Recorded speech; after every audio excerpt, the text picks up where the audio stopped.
Waaw waaw waaw waaw taamiraat tola baga milkooftee baga waaqayyo si gargaare dhugaa waan hedduu namatti toludha.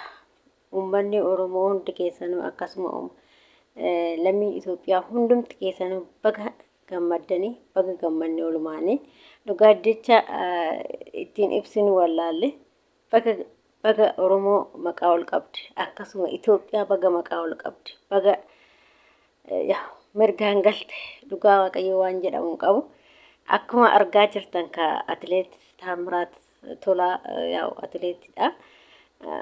Atileetii fiigichaan maraatoonii mo'ateedha. Magaalaa Paarisitti jechuudha. Argitanii jirtanii warri televezyiinii hordoftanis warri fiigicha hordoftanis akkasuma immoo yaa karaa miidiyoonni hundumti wanti inni afarfamneen hin jiru jechuudha. Miidiyoota gurguddaadhaanis akkasuma miidiyoo biyya alaa biyya keessaa hunduma isaatti nu afarfamaa jira jechuudha. Miidiyoonni hundumarraa kan dhabdan hin jirtan jechuudha. Inni waan baay'ee nama gammachiisu kunoo injifatee maraatoonii warqii yeroo lammaffaadhaaf natti fakkaata Itoophiyaa lammaffaadhaa mitiin lammaffaadhaaf argamsiise dhugaa hedduu tokko waan nama gammachiisu baga gammaddanii akkas kunoo waaqayyo ofiitis galateeffachaa jechuudha. Baay'ee tokko jechuudha. Galata waaqayyo baga waaqayyo si gargaare. Hunduma durarsaa namni tokko yoo waaqayyo umrii laphee guutuudhaan waaqayyotti of kennee waan san hojjete waaqayyo illee hin gargaara jechuudha. Yaa wanta barreeffama yookiin isaa tokko argitanii jirtan ta'a. Namoonni agartanii yaa eeggataa naaf si goona jedhanii baay'ee mormii irratti kaasan jechuudha. Eeggataa taata malee ati dura fiiddu jedhanii baay'ee mormii cimaa irratti kaasanii turani. Haa ta'uti garuu inni eeggataas hin taane fiigee ture jechuudha. Garuu fiigee kunoo injifannoodhaan galee jira. Itoophiyaa maqaa ol qabee jira. Dhugaa maqaa itti godhe jechuudha Itoophiyaa dhugaa akka isheen sirriitti maqaan beekamu alaabaa ishee ol qabee dhaabe jechuudha. Akkuma argitanii dhugaa waan baay'ee nama gammachiisu yaa viidiyoo isaa yeroo waraaban argitanii jirtanii akkatti inni boo'ee hunduma caalaa waaqayyo haa galatuuf jedhee jira. Inni iyyuu maaliif wanta namni nama godhurra dhiisanii kan waaqayyo of kennanii taa'udha jechuudha. Waaqayyo immoo hundumaa si milkeessa jechuudha. Baga milkooftee baga waaqayyo kana si mo'asiisee jabaa ofii abbaatu jabeeffata Oromooni. Dhugaa rabbii Oromoon kun yeroo hundumaa Oromoodha kan Itoophiyaa yeroo hundumaa kan maqaa ol qabu jechuudha. Ol qabanii ammas kunoo dhalatuma Itoophiyaati. Kan duraallee kan maraatoonii fiigee wanna warqii fi meedaalii fidee wannaadha miti. Kan inni isaanitti fakkaate akkasi. Annaa Oromummaa natti fakkaate ka Oromummaa gisee lachuuyyuu warruma Oromooti jechuudha. Mashallah maqaa ol qaban dhugaa rabbii. Waaqayyo nurni keessa isiniif haa dheeressu. Hedduu tokko gammachuu guddaa nutti dhagahame jechuudha dhugaa uff. Waanuma hundaanuu gammanne har'a jechuudha.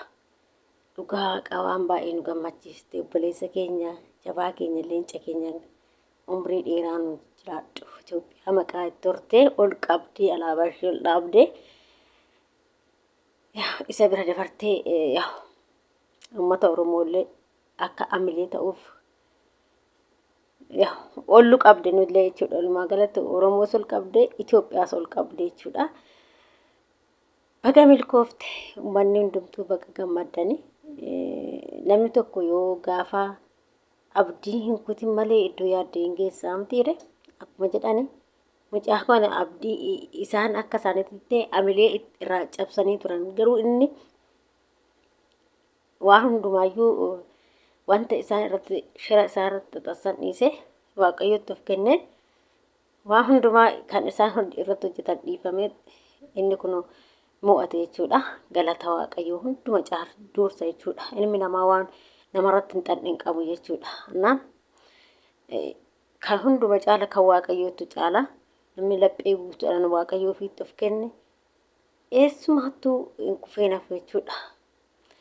Kuffisuuf yaadan ture waaqayyo kun ol qabee jira jechuudha. Galata waaqayyoo baga milkooftee Taamiraat Tolaa inuma nu tolte gaala abbaanu tolaadha inuma nu tolte. Inuma nu tolte akkasti kunuunaan waaqa ofii galateeffate jechuudha. argitanii jirta yeroo inni fiigu jechuudha. Baay'ee tokko das nama jedha jechuudha. Eessumattuyyuu yeroo kamiyyuu yeroo nyaattu, yeroo dhugdu, yeroo fiiddus yoo ta'e, yeroo bakkuma hundumaa yoo jettu waaqayyo kee dagachuu hin qabdu. Kan ichi waa hundumaa sassi ga'een isa jechuudha. Amma mucaan kun in fiigaa jiru fi waaqayyo isaa galateeffate jechuudha. Odoon fiigaa jiru waaqayyo isaa galateeffate jechuudha. Agartanii dhugaa waaqaa jechuudha. Galata waaqayyo hunduma dursaa baga waaqayyo si gargaare.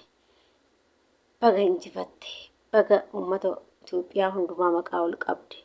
Baga beekamtii argisiifte Itoophiyaa maqumaafuu jechuudha. Na waan baay'ee nama gammachiisu jechuudha. Gammachuun kana caalee hin jiru jechuudha. Gammachuun kan biyya ofii caalee hin jiru. Yoo biyyattii ofii ol qabate atillee boru akkanaas hin jedhu. Waanuma biyya keenya keessatti yartuu taatee jiraatteef akkuma biyya Arabaa kana fe'anii akkasi mucaa kiyyatu waan nyaatu barbaadaa jira ifama. Innaa kanaafiyyuu akkuma argaa jirtan ka Jawaarrillee achi jira. Giiftii duree isaa wajjiniin giiftii duree addisii wajjiniin Paaris jira jechuudha. Achitti argamanii jiru. Yaa akkuma argaa jirtan innis achi jira. Hedduudha yoo uummanni Oromoo waan baay'eetas nama jedhu seenaa galmeessisiisee mucaan jechuudha. Taamiraat seenaa ajaa'ibaa galmeessisiisee jechuudha. Dhugaa Rabbi hedduu takka namatti tolu hedduu takka jechuudha. Gammachuu guddaa uummata Itoophiyaa hundatti hore laphee itti hore jechuudha. Baqa gammachuun kana caalee hin jiru. Maqaa Itoophiyaa ol kaasuu kan caalee hin jiru jechuudha. Ol kaasee barre. Isa qofaa wanti amantaa isaallee ol kaasee mucaan jechuudha. Dhugaa Rabbi maaliif akka amantaa isaa ortodoksii ta'es himatee jira. Galateeffatee jira waaqayyoo fi jechuudha. Maal namni waaqayyoo fi hin beekne namaayyuu hin jedhama jechuudha. Kanaaf mucaan kun akkuma argitani waaqayyoo isaa galateeffatee jechuudha. Maaliif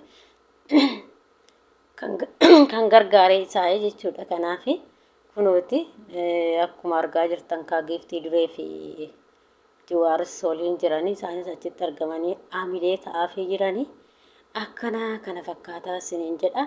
Dhugaa akka koo namni gammadan jirtani garuu ani guyyaa baay'een hordofne ture. Gala halkan garan hordofe malee jechuudha. Gizee isaa fi gasan hordofuu hin dandeenye jechuudha. Yoo mana namaa jirraa baay'ee hordofuu nutti hin tolu. Kanaaf baay'ee tokkoon gammadee baay'ee tokkoon baqaane ani akka kootti gammachuu guddaa natti dhagahama. Baga gammaddan kaa uummata Itoophiyaa hundumti keessan umrii dheeraa nuuf jiraadhu kaa Taamiraat. Qananiisaa akkatti itti marame ilaala. Imboo hedduu kanatti fa'aa jechuudha.